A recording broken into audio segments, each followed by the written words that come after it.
I'm coming in many times in the panel and I see this problem.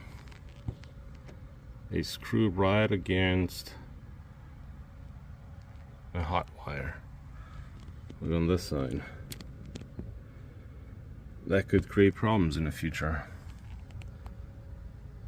That one right there.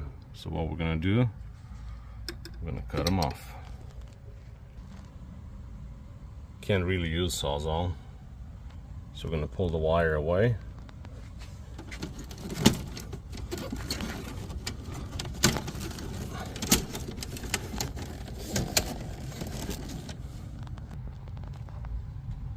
Bimetal blade.